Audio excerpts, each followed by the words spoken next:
A jena gati? Ali Bekim, a jena gati? Regjia, apo fillojmë me podcastin inshallah.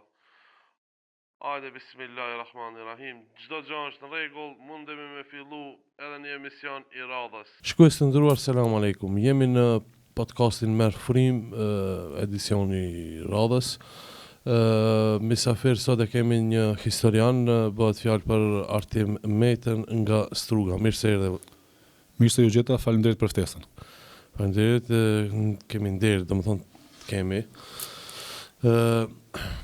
Pikë pari, para se të fillojmë temën të cilën do ta zhvillojmë, tema për të cilën do të flasim është lidhja e Prizrenit. Lidhja shqiptare e Prizrenit. Po, lidhja shqiptare e Prizrenit. Por pikë pari të njihemi me ju. Pra, unë quhem Artim Meta, jam profesor i historisë, studimet master, kemi kryer histori. Karrierë do të thotë në punë që 19 vjet që ligjerojmë historinë edhe lëndën e gjeografisë bashkërisht. Ku? Në shkollë periferike në Strug. Mashallah. Po, Orhan Xhemaili.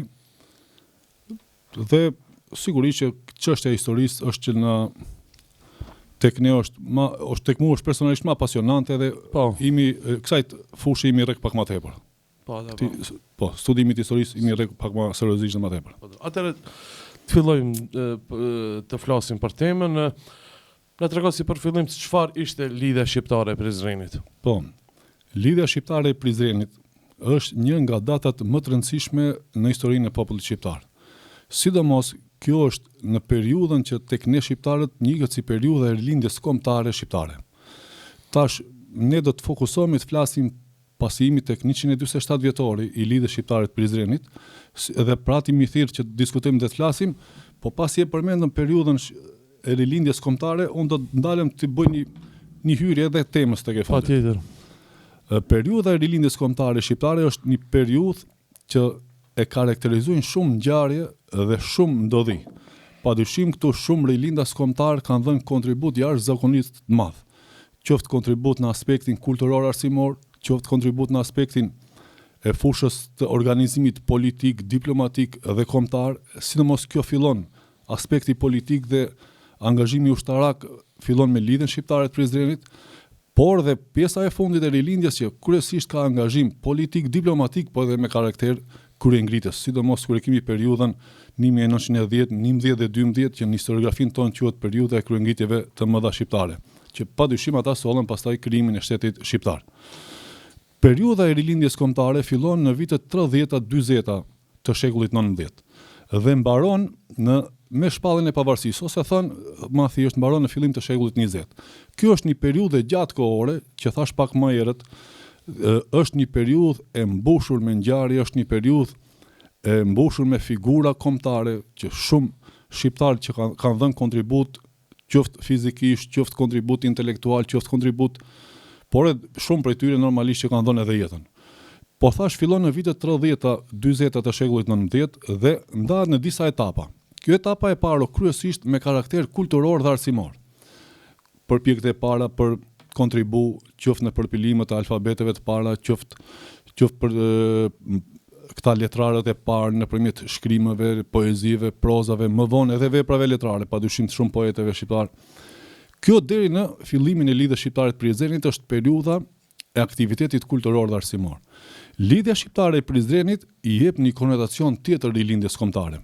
Tash shqiptarët thënë më thjesht ishin konsolidu deri diku, kishin fillu ta ngjizin çështjen e identitetit kombëtar.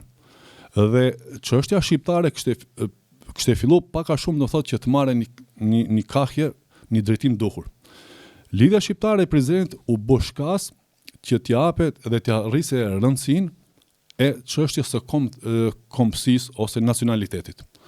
Lidhja shqiptare e Prizrenit i jep karakter të angazhimit kombëtar dhe politik rilindjes kombëtare. Tuta shqiptarë do të fillojnë që të organizohen edhe në aspektin kombëtar, do të fillojnë të organizohen në aspektin politik, por edhe në aspektin ushtarak.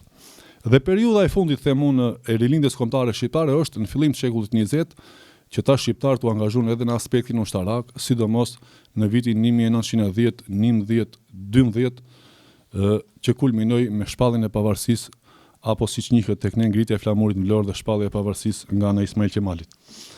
Tash ndalemi tek Lidhja Shqiptare e Prizrenit. Lidhja Shqiptare e Prizrenit u mbajt më 10 qershor 1878 në Prizren, në xhamin Bayraklie. Në xhami. Xhamin Bayraklie, po. Normalisht themelus dhe firmtar të Kuvendi i Lidhjes Shqiptare e Prizrenit janë 47, me automatizëm tregon se hapësira është dashjet më e madhe. Tash për Lidhjen Shqiptare të Prizrenit padyshim se kanë shkruajtur shumë historian, kanë shkruajtur shumë akademik dhe ne sot për sa kohë kemi përjetorin e kësaj, mundohemi që sadopak t'japim edhe ne mesazhin ton për këtë ngjarje kaq të madhe. Thash që është një nga ngjarjet më të mëdha në historinë e kombit shqiptar të periudhës të shekullit 19 dhe thash u mbajt më 10 qershor 1878 në Prizren në xhamin Bayraklie. E pse gjithmonë kur flitet për lidhjen e Prizrenit dhe paraqesin një shtëpinë, një shtëpi atje, po jo në xhami. Çka është puna këtu? E tash mendimi im, çështja unë thash pak më herët, për lidhjen shqiptare të Prizrenit sigurisht që është shkruajtur shumë, kanë shkruajtur dhe akademik dhe normalisht kanë dhënë kontribut të çmuar për këtë ngjarje kaq të rëndësishme. Patjetër. Po edhe kjo që e cek në Juve është ja vlen diskutohet. Po. Për shembull, një pjesë e historisë në periudhën e real socializmit ose komunizmit është munduar që të paktën disa figura, e sidomos kleri musliman, të mos ta paraqesin shumë në skenë Xhamin, Islamin. po edhe xhamin, edhe islamin, edhe figurat që kishin karakter kryesisht formim islam ose që kishin kualifikime të drejtimeve islame. Po. Tash dihet botërisht lajmi se xhami është kuvendi është bajt në xhamin Bayraklie. Po. Ishte thash nga datat më të rëndësishme dhe kjo është e rëndësishme për shkak se fillon në mënyrë serioze që të ngjizet çështja e identitetit kombëtar tek shqiptarët. Kjo është një organizatë me karakter ushtarak, politik dhe kombëtar dhe shqiptarët prej këtu fillojnë të unifikohen. Aspekti i dytë pse është e rëndësishme, është shumë e rëndësishme për shkak se shqiptarët në këtë kuvend morën pjesë nga të gjitha krajinët ku jetonte popullat shqiptare. Atëherë territoret shqiptare ishin të ndara në 4 vilajete. Vilajeti i Shkodrës, vilajeti i Kosovës, vilajeti i Janinës dhe i Manastirit. Vilajeti i Kosovës, Shkupi ka qenë. Vilajeti i Kosovës ishte territor më i madh si njësi administrative. Po, më fal, Urdhëro. këto vilajetet kam dëshirë ti sqaroj. Padyshim. Vilajeti i Kosovës, kush ka qenë në vilajetin e Kosovës? E tash Shkupi apo? Në vilajetin e Kosovës, Shkupi vetëm jo çka qenë pjesë e vilajetit. Ka qenë Biles kryeqendër. është konsideruar si kryeqendra e vilajetit të Kosovës. Pastaj thash vilajeti i Manastirit dhe vilajeti i Janinës, në vilajetin e Manastirit. Po, vilajetin e Manastirit.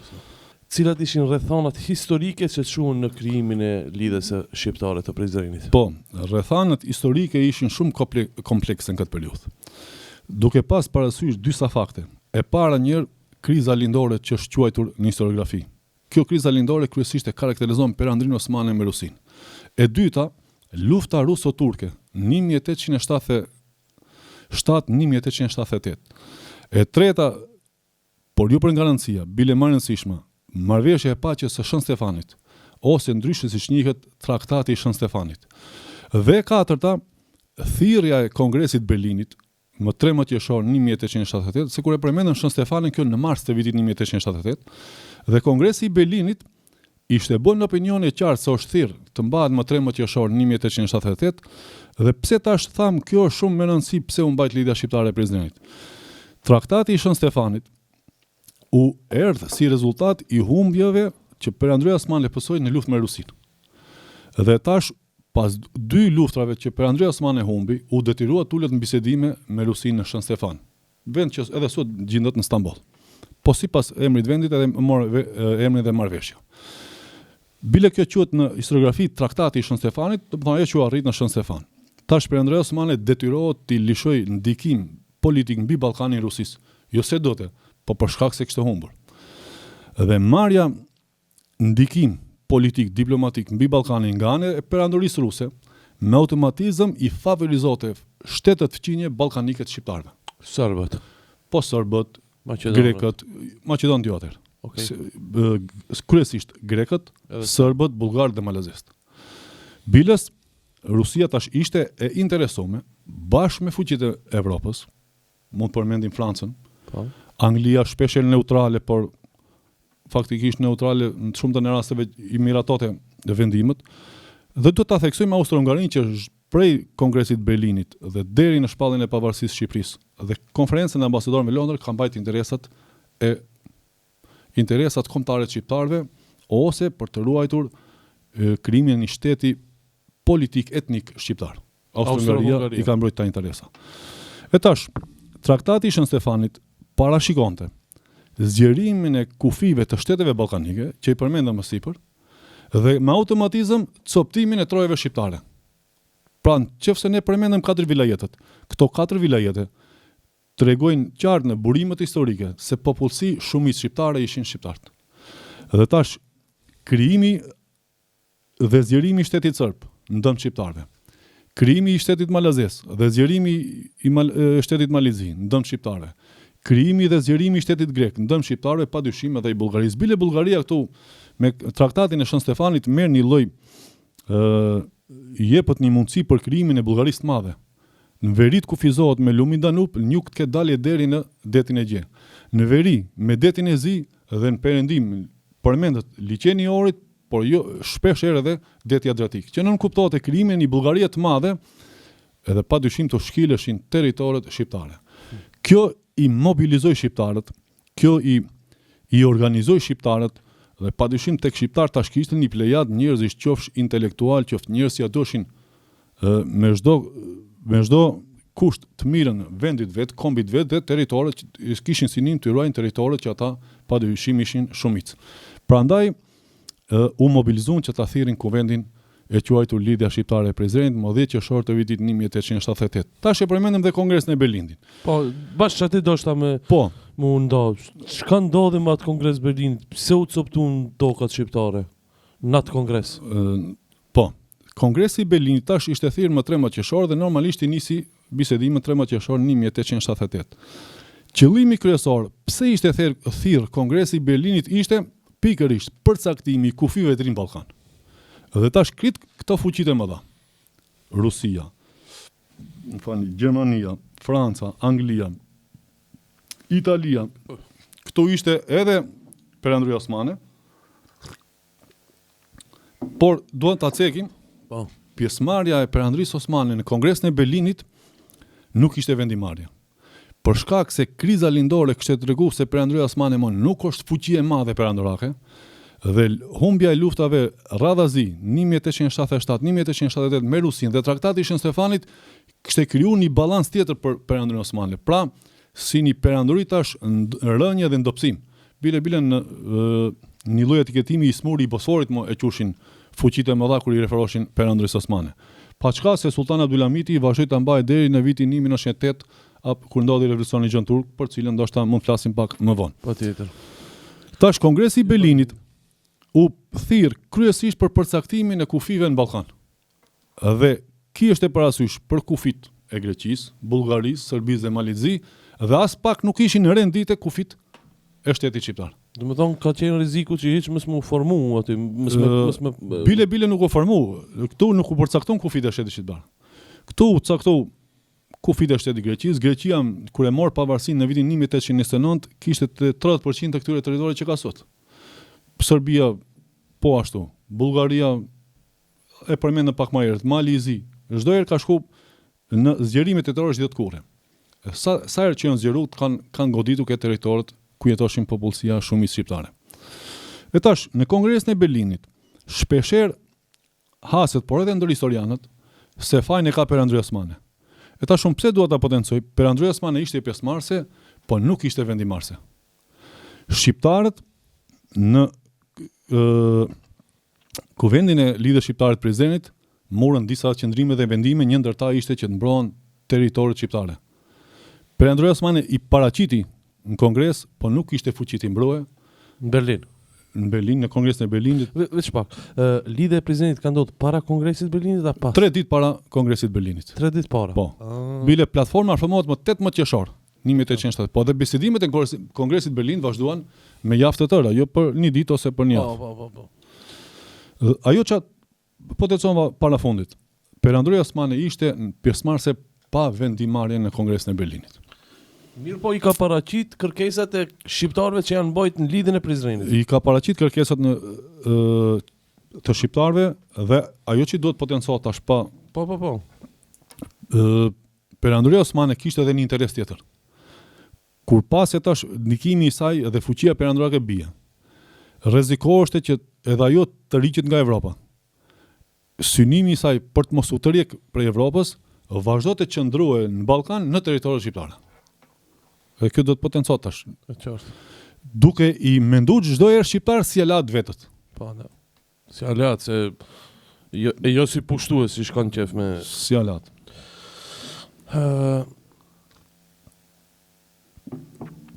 Si ishte qëndrimi i perandorisë osmane në lidhje me mbajtjen e këtij kuvendit? Po, tash jemi para se lidhjes. të mbahet kuvendi i lidhjes shqiptare të Prizrenit. Perandoria Osmane normalisht ishte në koordinat e ekzistencës së saj, zhvillimit të saj, kontrollit të saj, kontrollote akoma territore në Ballkan dhe normalisht ishte në dijet e asaj çka ndodh.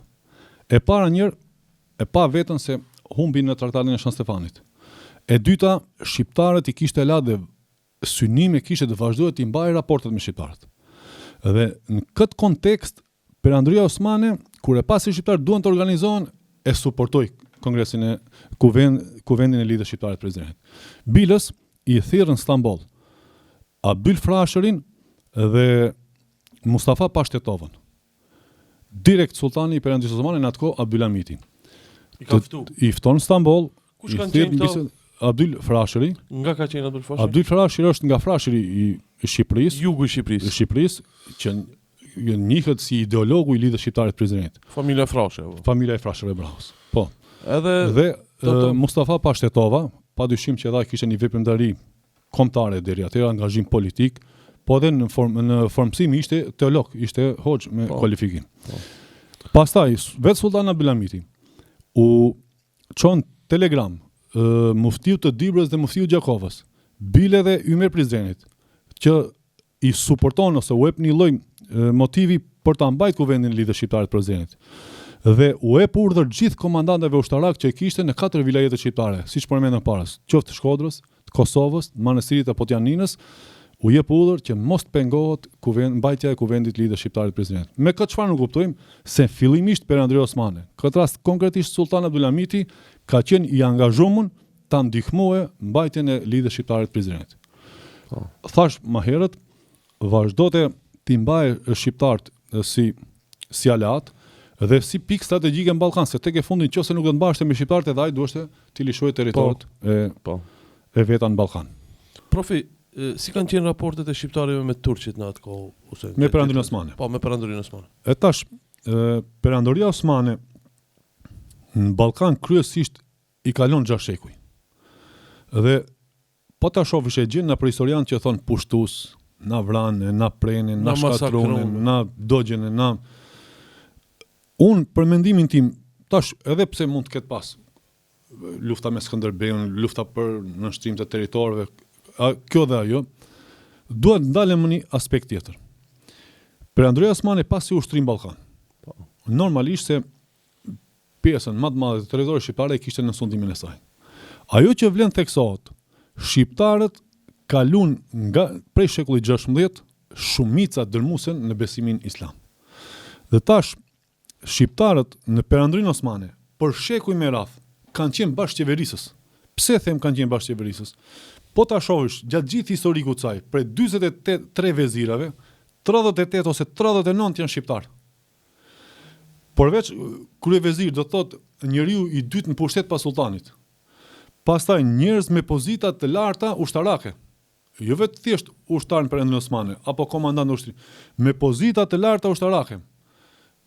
Edhe kjo është në temë vete, vetë të flasish për generalin e flotës detare, Ajredin Pash Barbarosën. Ajo është një temë vete, me prejardhje shqiptare. Pastaj shqiptarët në vazhdim kanë bashkëqeverisë në gjitha institucionet me Perandorinë Osmane.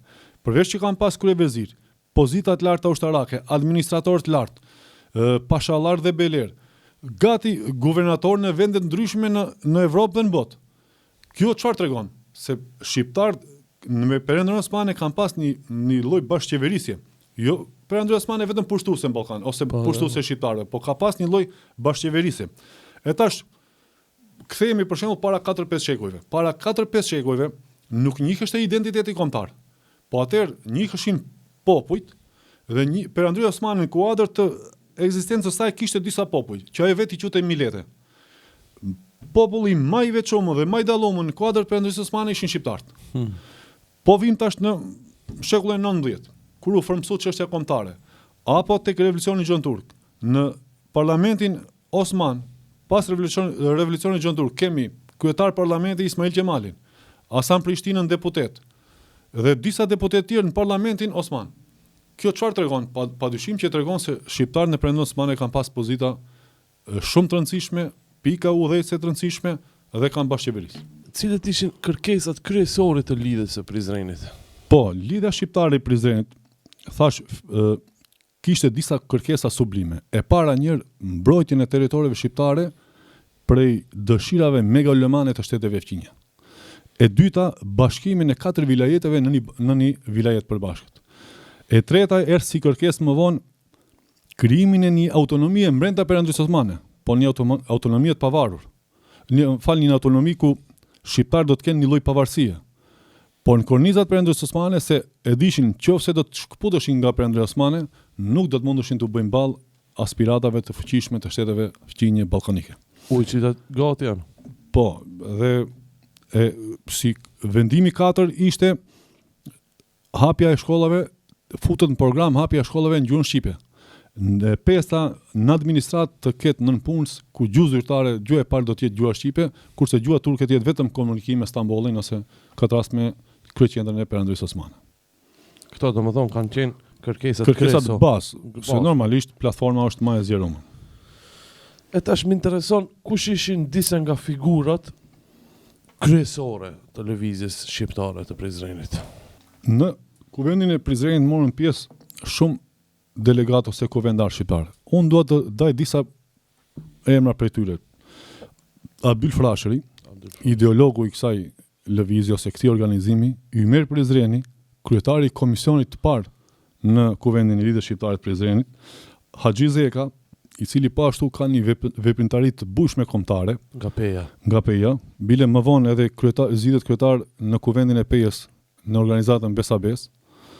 Pastaj Ilyas Pashdibra, Jashar Bej Shkupi, Sulejman Vokshi, Hasan Pashtetova, Zia Prishtina dhe disa përfaqësues tjerë, të cilët ishin nga ma organizatorët ose ma kryesorët e kësaj lidhje, e quajtur lidhja shqiptare e Prizrenit. E rëndësishme, këtë tokat shqiptare kanë pas përfaqësues. Drenica, gjitha krajinat shqiptare kanë pas përfaqësues. Prandaj Ulqini, Shkodra, Tirana, Shkupi, Shqipëria e Mesme. Po, Shqipëria e Mesme. Struga, këtë. Po kanë pas përfaqësues. Interesant. Tash ku ta bëjmë edhe një lidhje tash. Po, është mos e nevojshme. Lidhje e tretë. Cili ishte roli i lidhjes së Prizrenit në identitetin kombëtar shqiptar? Po, roli i lidhjes shqiptare të Prizrenit në formimin e identitetit kombëtar është shumë i rëndësishëm. Për shkak se ky kuvend ishte mbarkombëtar ndër shqiptarët, siç tha më herët. Ishte në aspektin e organizimit shumë serioz. Pjesëmarrësit dhe udhëheqësit e këtij kuvendi ishin njerëz plejada më e zgjedhur e intelektualëve shqiptar, qofshin ata teolog apo vetë fushave tjera. Dhe padyshim, tash ky kuvend mbarkombëtar e ngjizi dhe i dha një seriozitet më të madh çështjes së identitetit kombëtar. Bile këtu fillon dhe trasohet rruga që shqiptarët erdhën deri tek kërkesa pastaj më vonë për ta krijuar një shtet pavarur apo shtetin e mëvetësishëm shqiptar. Prandaj kuvendi i lidhjes shqiptare të Prizrenit luan rol vendimtar në formësimin e vetdijes kombëtare shqiptarëve dhe u bë frymëzues për gjeneratat e reja që aspekti kombëtar tek shqiptarët të fillohet të mobilizohet dhe të futet në fusha dhe lëmi apo në gjitha fushat që u përkiste shqiptarëve. Çfarë ndodhi me lidhjen e Prizrenit? Pse u shpërbëi? Lidhja shqiptare e Prizrenit në disa herë e përmendëm, u formu më 10 qershor të vitit 1878, vazhdoi të ketë aktivitet kombëtar, vazhdoi të ketë aktivitet politik, por Lidhja Shqiptare e Prishtinës kishte edhe aktivitet ushtarak. Në Kongresin e Berlinit u vendos që disa krajina të Malizzi t'i jepën Malizzi. Ata krajina ishin populluara me shumicë shqiptare. Shem ti përmendim: Pllava, Gucia, Hoti, Gruda, Këlmendi, Ulqini dhe sot vazhdon që të jetë shqiptar. Dhe këto krajina, sidomos fillimisht Pllava dhe Gucia, u vendosën që të jepen Malizzi.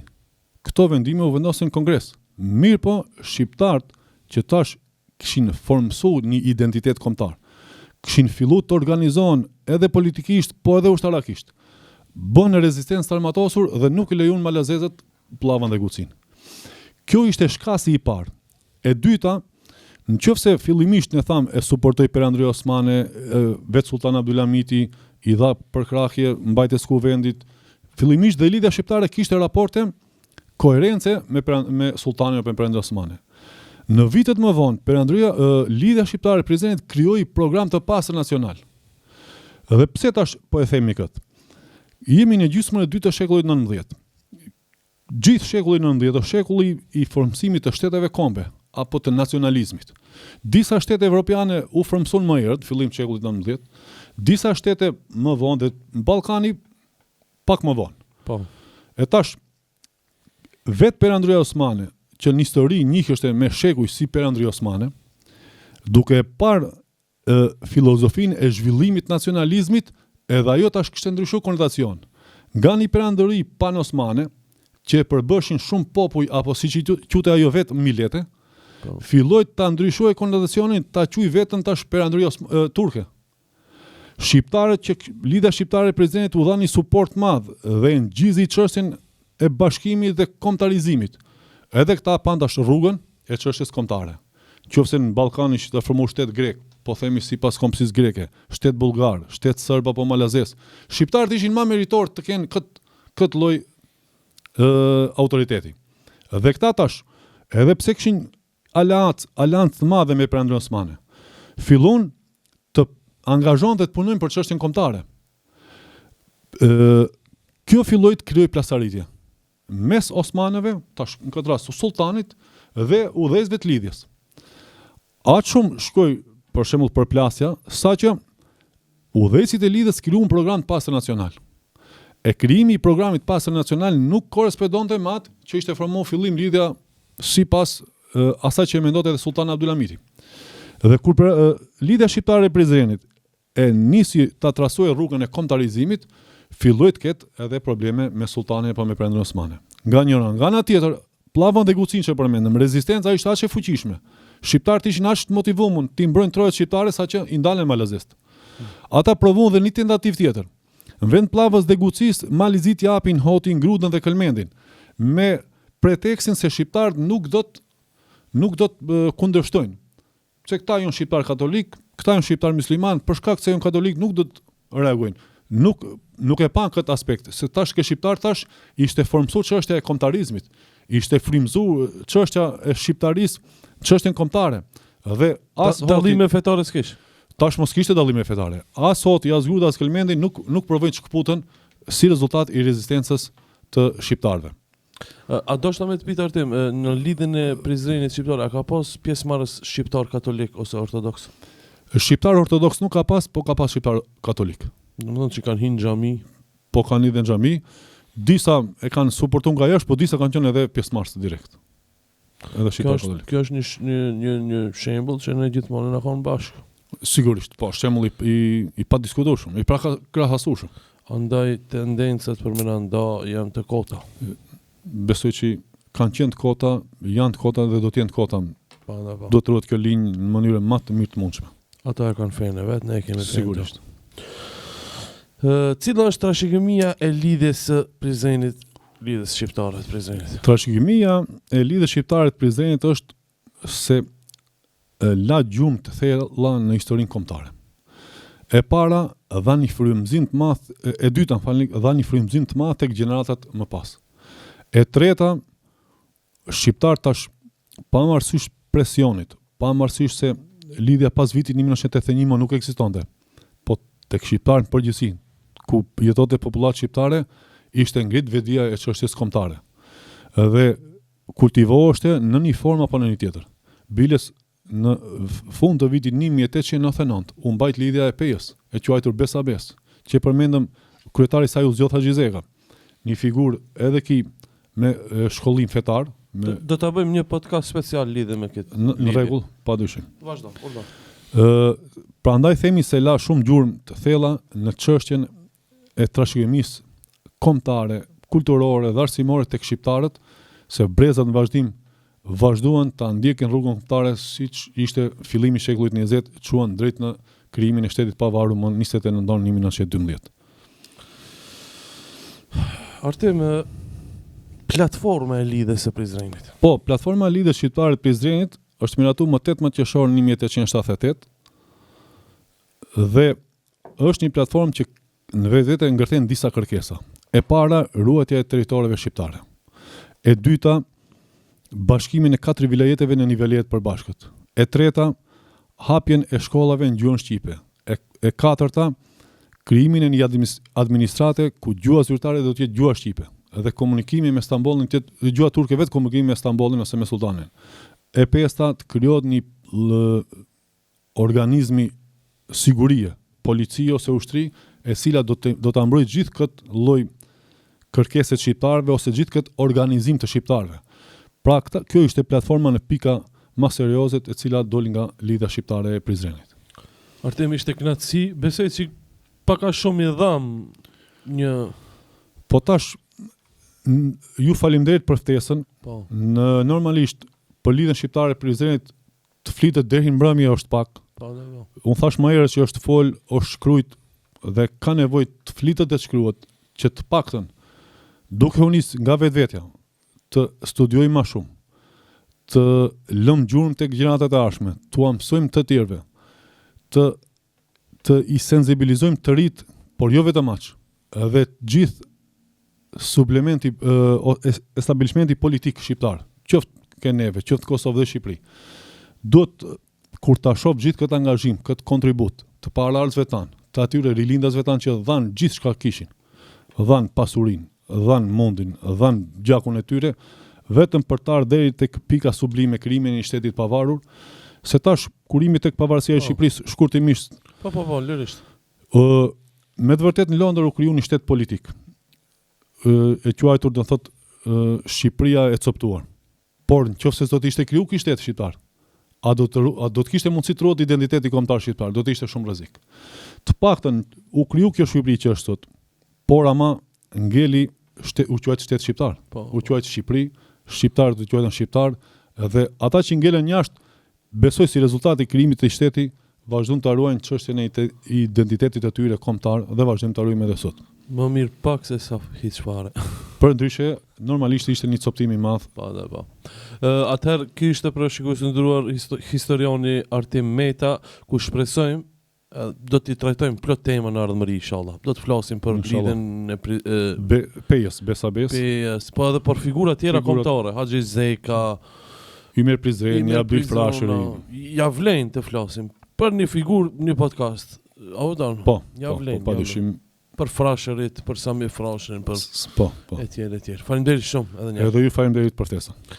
Shikues të nderuar, shihemi të martën e ardhshme. Selam aleikum.